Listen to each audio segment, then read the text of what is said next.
Hello, ladies and gentlemen, and welcome for this Friday special. We're gonna announce the season 56 course rotation, and either they have an issue in their system, either they have two different colleagues that are working on the same thing. They said they were gonna have a tour change for tour 3, 4, and 5. Even so, if you go into the help section and go in the tour course rotational for the season 56, you're gonna notice that tour 1 and 2 and 3, it remains unchanged. But having an insider, we know that tour 3 will gonna be changed and one course will gonna be changed as well. So let's actually open the slideshow for it and see what courses will be changed, and tour 1 and 2 will not gonna be affected. So the new guys that are just starting the game, and they were pretty old in the game, because we saw guys in tour 1 having max clubs and they only stayed there in tour 1 or tour 2, which those players will not gonna be affected. They can skip this video and go on. Also, our boss said that we deserve a new new studio over here, so here it is. He also placed the Christmas tree on my left side. So those being said, let's see actually what we have. And yeah, where is it? So we are starting with tour 3. On tour 3, the Sakura Hills 2 remains unchanged. The one that will gonna be changed will gonna be the Namhae Clifs with the Gokasho Bay with the new hole locations. So that's tour 3. Let's move on to tour 4 over here, and we have here Grunberg Slopes, which remains the same, but the curse that will not gonna be pronounced by Tommy, because he cannot do it. It's Wiseacre Ranch. Will gonna be in place of Sharuba Springs over here on tour 4. Moving on to tour 5. Where's the next button? There we go. We have the Jamil Dunes taking the place of Drummore Links, and the Maple Bay remains the same. Okay. Then goes, the ones that you are actually starting to play, because I think, we are playing this game for over 4 years now, or even more than that. Some of us even 5 years. So I think after 5 years, you close tour 5 and go to tour 6. And here you have everything changed. Well, not everything, because Vineyard Acres will gonna remain the same. The Sunshine Glades and Quail Hollow. There you go. I think you can see it. I need to move around so you can see what's on the screen. We're gonna take place instead of the Juniper Point and the Southern Pines. Good. Tour 7. And from tour 7, it's still gonna be on the second tee, I guess. Yeah, it is. We're gonna have the Centenary, instead of the Centenary Harbour, we're gonna have that will gonna remain the same. Okay. And the Koh Hong Resort will gonna be just placed the new hole locations. And Old Ride Park over there will gonna be the new course. The next one, and moving forward, we're gonna go and invite our team member, Mr. Serious Sam, in a call. Gonna try to call him and see if he will gonna answer. We hope he is somewhere around. So let's call him.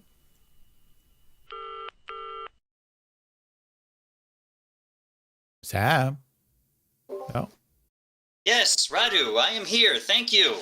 On scene. There it is. There you go. Look at him. He's on call. Okay. Welcome, Sam. How are you doing? I'm doing very well. Thank you for having me on. So I'm gonna just move forward. You can explain what will gonna be happening with Tour 8 and moving forward from there, because you're taking charge of doing the notes for the shootout guides. So the guys that currently are still playing the shootout guides that we have, they have just 2 days, just actually 3 days, taking in consideration today. With the new with the old shootout guides, maybe you have some insights when will gonna be the alpha version released. What things we already have, because we did this for quite a while right now, and yeah, the mic is on you, buddy. Okay. Thank you. Thank you. So, hello, everybody out there. Yes, actually, this is a little bit of a rehash from Ben's channel, but as we make the guides for everybody, we figured we'd give you a little bit more information. So, as Tour 8, as you can see behind Radu, Eagle Peak is going to remain the same, which is going to be fantastic because as it stands, we've actually got, I'd say, 90% of the shots dialed in for Eagle Peak. And kudos to our team for doing so. Nordic Fjords, that's the one that I've been absolutely racking my brain on Tour 10 over the last couple of months. It's a good thing, I think, that we're going to move down to Tour 8, so now I can figure it out. And wanted to spend so much money figuring it out because there's a couple holes on there where we're trying to do new shots, and it's been costing me a lot of cash.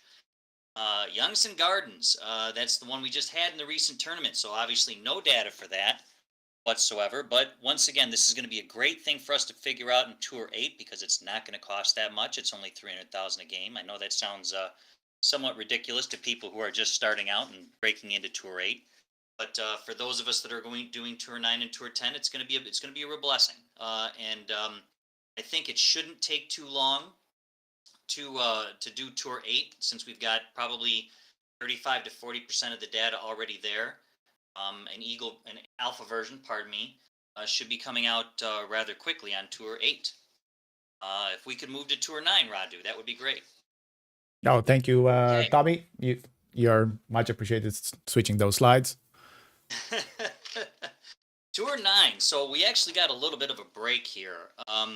Acacia Reserve, once again, is sticking around. So I believe that this is probably the Radu, 6th, 7th month in a row we've actually had this course that we've been able to dial it in.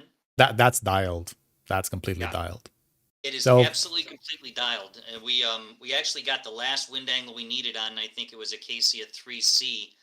I got it a couple of days ago, so it's completely dialed. We are good to go on that, so all the data is there. Even better, Chateau Lavande. If you got anybody who remembers our data when I started working with Radu from a couple of seasons ago, I said, let's start doing Tour 8 because, you never know when that thing's going to pop up in the future, and we'll have it and we'll be able to plug it right in.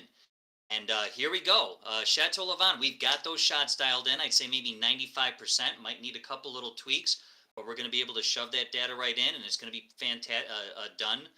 Drummore Links. Well, I don't have any data on that. I believe Radu does have some, but the nice thing is we're going to have a lot of data from YouTube, other people who have played the shots in various ways with various spins, so we're going to have a lot to reference. And I think it's going to be very, very quick on Tour 9 for us to be able to get a shootout guide for that. I would say even quicker than Tour 8. Yeah, a lot quicker, since I'm gonna also try to dial in some stuff over there. And then comes Tour 10. Now, Tour 10, I was initially a little happy about this until Radu actually killed whatever happy feelings that I had. I would say from my particular perspective, the Oasis 2 and Gokasho Bay 2 had some holes that were just absolutely brutal, especially if you're trying to figure them out using the Grizzly and the Sniper on Tour 10. They're very hard shots to do. And I would say getting rid of those things has been a blessing, but then Radu reminded me that now we've got Porthello Cove, which, for those of you that might not remember on that course, it's the one where you have that massive downhill shot. Yeah, just remember the Typhoon tournament where we had to we had some drops on it. That's true with like 55% elevation, Yeah, and I we were think we were have pulling max plus 55 and max plus 60. It was yeah absolutely insane. we were adjusting in pro 18 rings with the sniper, 18 freaking rings with the sniper. So So that will gonna I will come in say, here, but instead of the 18, we're gonna adjust like 9 to I think 13 rings maybe for that hole, just to be close. And if I just explained Sam that if you're in 3 yards mark on that one, or even 4 yards mark, that's gonna be a win on that hole. absolutely, absolutely. Now, we did get a little bit that we have 3 new courses in Tour 10, so nothing is sticking around. But one of the nice things we do have is White Cliffs Golf Club is one that we were working on 2 seasons ago. So we've got some of those shots dialed in. Namhae Clifs, that's one that was in Tour 3.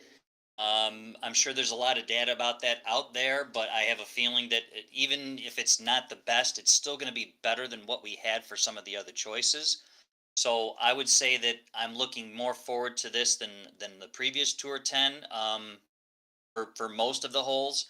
All we can do is keep our fingers crossed and hope we don't get that one death hole on Porthello Cove too much. But I would say out of all of them, this will probably be the one that will take the most time, um, because of the fact that it's just getting some of these holes dialed in, not necessarily from the data that we have from the tournament. Because remember, there you get to choose your club and choose your ball. Here, you're probably going to be using one club with the navs, which is really what we're shooting for.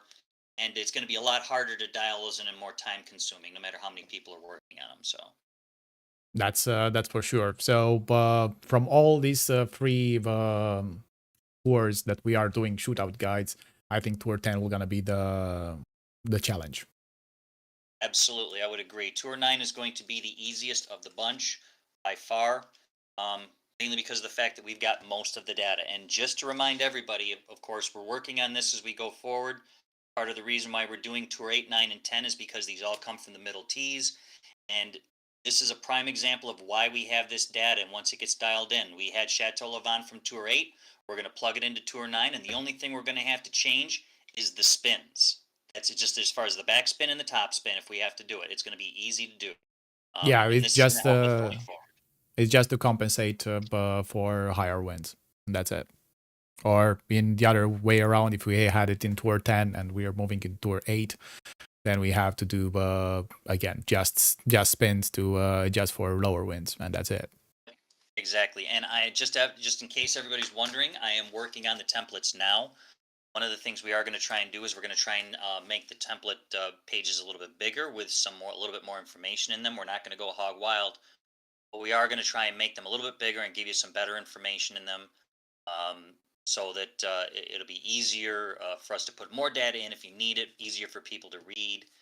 And I should have those out, probably the alpha versions, by Tuesday, maybe Wednesday at the latest, with everybody's understanding that you have to remember this is all a work in progress for everything. So if you're expecting everything to be great right off the bat, you're going to be disappointed. But we'll probably get there very, very quickly. Yeah, it's as usual. We're gonna update the timestamp. We're gonna have on the first page a timestamp where we gonna place the last modified, and maybe well, I don't want to place a version control, because versioning control, it's like 0.1 2 3 4 5 6 7, and it goes up from there. We're just gonna place modified. Last modification was at, and if we remember, because sometimes I just modify there and I forget to modify also the date. Always when you start playing tour play, go and download the latest one, and at least you have the latest modifications that we added. In the meantime. Absolutely. So that's going to be my portion of it. Appreciate you having me on. I'm going to head back out there, do a little bit more research, and I'm going to leave you to do Tour 11, 12, and 13. Thanks, Radu. Oh, thank you, Sam.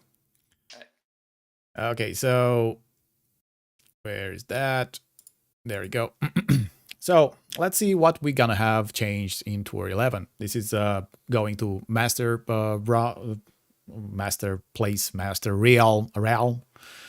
And here we're gonna have the Sequoia Creek City Park and also a new one. I didn't play it yet, Yongsan Gardens. And the city park, we already had it. So 2 of the courses will gonna be changed over here. And Yongsan Gardens, I don't really played so much on it. So the ones who do, good luck on Tour 11. We're not gonna create anything for those tours, not yet, at least. Maybe in the future we'll move forward and cover more of this this tour shootout guides. Okay, moving on to Tour 12, which was the last tour in for a while. We have the Waterfield Sands, which actually takes in place of Porthello Cove, and I think a lot of players will say, "Thank God that that disappeared from Tour 12." It was staying there for a long, long time. Then we have Greenoch Point, and this was also changed. And then we have the Oasis with the new hole locations. This was also changed with the Gambil Grove that we had, and Koh Hong Resort 2 was also changed with the White Cliffs Golf Club that we are having that one in, I think in Tour, what was the tour? I think it was Tour, Tour 10. Good. On the last tour, which is the Diamond Series Tour 13, this one has the most of the courses in it. So Wiseacre Arcs, we already had that. We know how to play. The Southern Pines, we already know about that. Then is the Parc de Paris with the second hole location, Lake Wabasca and Jubilee Grove as well. So I don't know which one remained, because I think all of them had been changed from Tour 13, except actually the Parc de Paris. That's the only course that remained over here. So guys, thank you so much for being here tonight and watching the breaking news. Thank you all for being in the chat. I'm not gonna mention all of you because this will gonna be remaining a video to everybody to watch. So good luck out there, and see you guys on the next one. Bye bye.